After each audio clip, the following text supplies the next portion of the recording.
Hi friends, ఓం సాయిరామ్. బాబాగారి ఆశీస్సులు అందరిపైన ఉండాలని చెప్పి మనస్ఫూర్తిగా కోరుకుంటూ అందరూ కూడా సుఖంగా, సంతోషంగా, ఆరోగ్యంగా ఉండాలని, ఆ బాబాగారిపై అందరూ కూడా నమ్మకం పెట్టుకొని మీ ఉన్న కోరికలన్నీ నెరవేర్చుకోవాలని చెప్పి మనస్ఫూర్తిగా కోరుకుంటున్నానండి. ఇక ఈరోజు వీడియోలో బాబాగారు ఏం చెప్పబోతున్నారో చూద్దామండి. ఇక బాబాగారు ఏం చెప్తున్నారంటే, తల్లి, నీ సాయి నీ మీద గౌరవం ఉంటే వెంటనే ఇక్కడున్న గణపతిని తాకుబిడ్డ, ఆగిపోయిన పనులకు పునాది వేస్తా అని చెప్పి బాబాగారు ఈరోజు ఒక గొప్ప సందేశాన్ని తీసుకొచ్చారండి.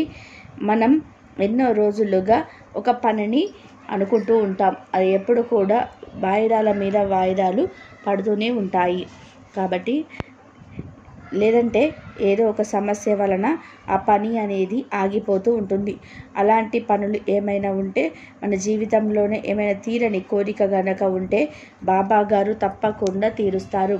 ఎన్నో రోజులుగా ఎదురు చూస్తున్న కోరిక ఏదైనా ఉంటే అది వెంటనే తీరుస్తారు అని బాబాగారు ఈరోజు ఒక అద్భుతమైనటువంటి సందేశాన్ని అందిస్తున్నారండి. సాయి ఎప్పుడు కూడా తన బిడ్డల పట్ల ఎంతో ప్రేమ, ఆప్యాయతను చూపిస్తారు. ఎప్పుడైనా సరే మనం సాయి అని పలకగానే వెంటనే మనకు దర్శన భాగ్యాన్ని కలిగిస్తారు.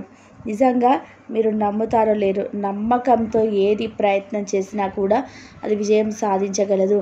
నమ్మకం అనేది చాలా ముఖ్యం. ఒక వస్తువు పైన అయినా సరే, లేదంటే ఒక మనిషి పైన అయినా సరే, ఒక జీవి పైన అయినా సరే, ఏ ప్రాణి పైన అయినా సరే మనకు నమ్మకం అనేది కలగాలి. నమ్మకం ఉంటేనే ఏ బంధమైనా సరే బలపడుతుంది అన్నదే సాయి సిద్ధాంతం. తల్లి, నీ జీవితంలో ఉన్న కష్టాలన్నీ తొలగిపోవాలి అంటే ఈరోజు నీ కోసం తెచ్చిన ఈ సందేశం, ఈ సంతోషాన్ని కాదంటావా? ఉన్నత స్థాయిలో నిలబడడానికి నేను ఇస్తున్న అవకాశం అని భావించు. తల్లి, నీ జీవితంలో ఎన్నో చూశావు, ఎంతో అనుభవాన్ని నువ్వు పొందావు. అన్ని కష్టాలు నాకే ఇచ్చావు కదా బాబా అని అంటున్నావే. నీ బాధలు తగ్గడానికి, నీ మనసులో ఉన్న ఆవేదనని తొలగించడానికి నేను ఈ అవకాశాన్ని తీసుకొచ్చాను తల్లి. నీ జీవితం ఇక సంతోషాలతో నీ కుటుంబంతో ఆనందంగా ఉండడానికి గణపయ్య నీ కోసం వస్తున్నాడు. ఆహ్వాన పలుకు, నీ జీవితమే మారిపోతుంది. తల్లి, ఏ పని మొదలుపెట్టినా కూడా ముందుగా ఏ కార్యం చేసినా కూడా, నీ ఇంట్లో మంచి కార్యమైన, శుభకార్యమైనా సరే, ఏ పూజ నిర్వహించినా ముందుగా ఆరాధించేది ఆ గణపయ్యనే. రేపు బుధవారం రోజు గణపయ్య నీకు మంచి నీకు ఆటంకాలని తొలగించేస్తాడు. మన హిందువుల యొక్క నమ్మకం, ఒక పురాణ గాథ ఉంది.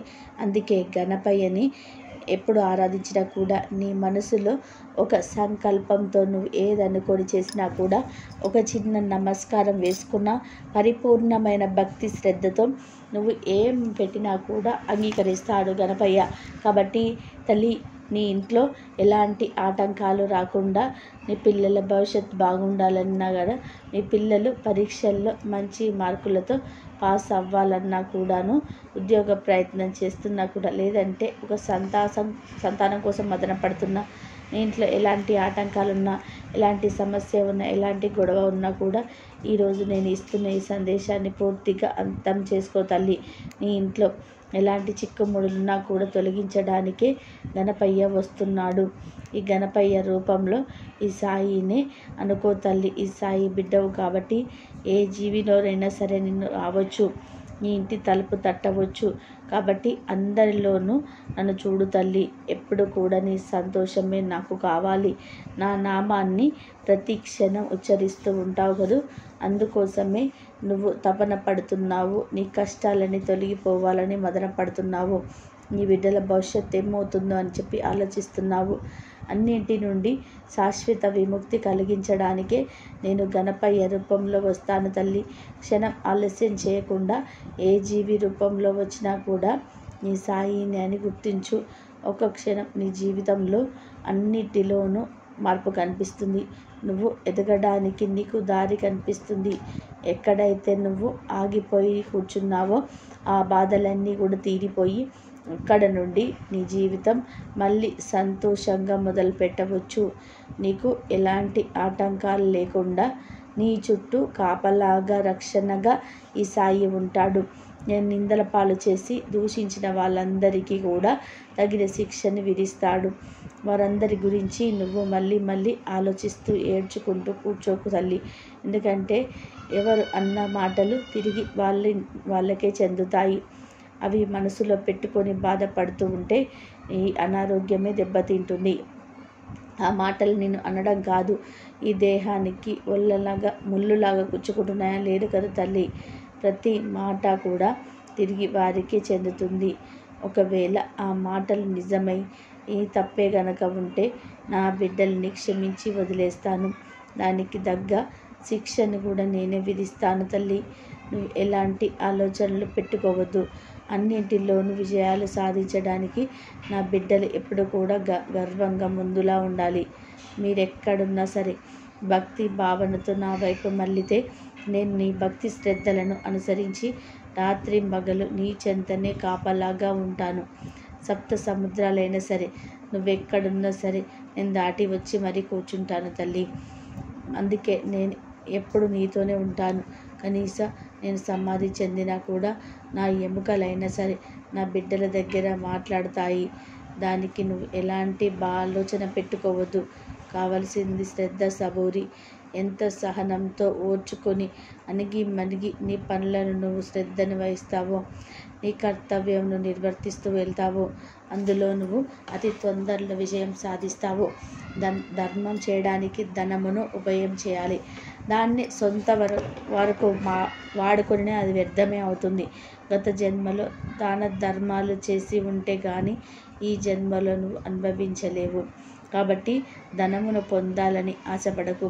దానినే ఉన్నదానితోనే ప్రస్తుతం ఇతరులకు ఇవ్వడమే ఎంతో సరైన మార్గం తల్లి. నీ జీవితంలోనే ఒకటి గుర్తుపెట్టుకో, ధనంపై ఎప్పుడు వ్యామోహం పెట్టుకోవద్దు. నీ చుట్టూ ఉన్న బంధాలకి ఎక్కువగా ప్రేమని పంచకు. ఎందుకంటే అవి ఒక్కొక్కసారి దూరమైన క్షణాలు. దగ్గర చేయాలని ఎంతవరకు మనుషులకి దగ్గర కావాలో అంతవరకే నీ బంధానికి తావు ఇవ్వాలి. అందరి మాటలు విను. అందరితోటూ సంతోషంగా ఉండు, ప్రేమగా ఉండు. అందరితోటూ ఆత్మీయంగా ఉండడానికి ప్రయత్నం చేయి. ఏది కూడా శాశ్వతం కాదు తల్లి. నీకు కావలసింది, నీ మనసుకు కావలసింది ఆరోగ్యం, సంతోషం, ఆనందం. అందరితోనూ బాగుండాలన్నది నువ్వు కోరుకోవలసినది. అందరి ఎడల ఈ సాయి నేను ఎంతో ప్రేమగా చూస్తాడు, కాపాడుతాడు. కష్టం వచ్చినప్పుడు ఊరికే మాత్రం కూర్చోవద్దు తల్లి. ఈ భగవంతుని ప్రార్థించు. మనసులో ఈ సాయి నామస్మరణ చేసుకో. నీకు ఏదో ఒక రూపంలో దారి చూపిస్తాను. ఆ కష్టం నుండి బయటపడేస్తాను. మంచిగా ఉండు. కానీ ఏది చేసినా కూడా కర్మ సిద్ధాంతం ప్రకారమే మనుషులు నడుచుకుంటారు. రుణ బాధలు, శత్రుత్వ బాధలు, హత్య చేసిన బాధలు ఇవన్నీ కూడా మానవ జన్మలో సహజమే. కానీ ఇలాంటి వాటికి దూరంగా ఉండాలి. ఒకవేళ ఎవరైతే వీటికి దగ్గరగా ఉంటారో అలాంటి వారు కర్మానుసారంగా వాటికి మూలం చెల్లించక తప్పదు. తప్పించుకోవాలని చూసినా కూడా కర్మ మాత్రం నిన్ను వదిలిపెట్టదు. నా గురువు నా నుండి ఇతరులు ఏమీయో కూడా ఆశించలేదు తల్లి. ఒక్కొక్కప్పుడు నా గురువుని నేను విడిచిపెట్టి దూరంగా ఉన్నాను కూడా. వారి ప్రేమకు ఎప్పుడు కూడా నేను దగ్గరగానే ఉండేదాన్ని. ఎన్నడూ నాకు అలాంటి లోటు కలగలేదు. నాకు అంత దగ్గరున్న గురువున్నాడు. తన దృష్టి అంతా కూడా నా మీదనే. ఆ విధానంగానే నేను కూడా నా బిడ్డలపై దృష్టిని ఉంచుతాను. ఎలాంటి పరిస్థితి వచ్చినా కూడా నువ్వు మాత్రం ధైర్యాన్ని మాత్రం కోల్పోవద్దు. ఈ సాయి ఉన్నాడు అనే నమ్మకంతో బ్రతుకు. సాయి ఇచ్చే భరోసా, సాయి ఇచ్చే సందేశం నీకు ధైర్యాన్ని నింపుతుంది. దైవ లీలలను అర్థం చేసుకోవడం చాలా కష్టం తల్లి. నిజంగా నేనేం చేయకపోయినా చేసినా కూడా జనుల కర్తవ్యం నా తలపై వేస్తారు. చేసేవాడు, చేయించేవాడు అనంత కోటి ఆ బ్రహ్మాండ నాయకుడు తల్లి. నేను దేవుడి కాను, ఈశ్వరుని అంతకంటే కాను. నేను వారి దీనుడైన సేవకుడిని. ఎల్లప్పుడూ వారిని స్మరిస్తూ ఉంటాను. నువ్వు ఎక్కడ చూస్తే అక్కడ ఈ సాయి కనిపిస్తాడు. సాయిని నీ గుండెల్లో పెట్టుకో.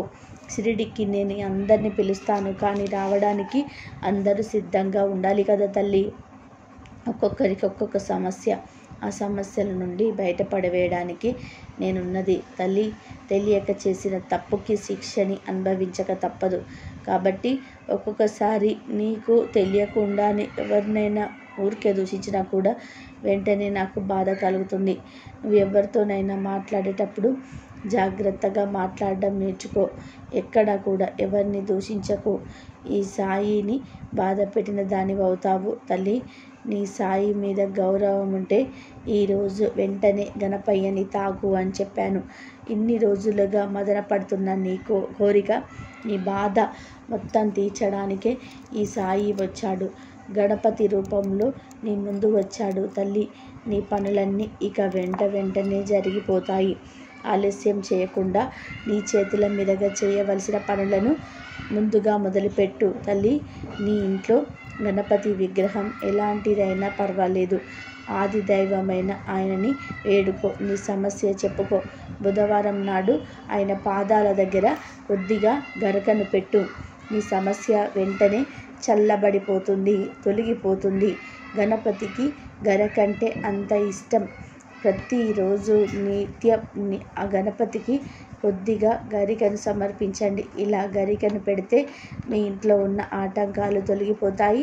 మీరు ఏ కోరికతో అయితే ఆయనకు నమస్కారం చేసుకొని పూజ చేస్తున్నారో అది నిర్విఘ్నంగా పూర్తి అవ్వడానికి గణపయ్య మార్గాన్ని చూపిస్తాడు. ఇది నమ్మకంతో చేయాల్సిన పని అండి.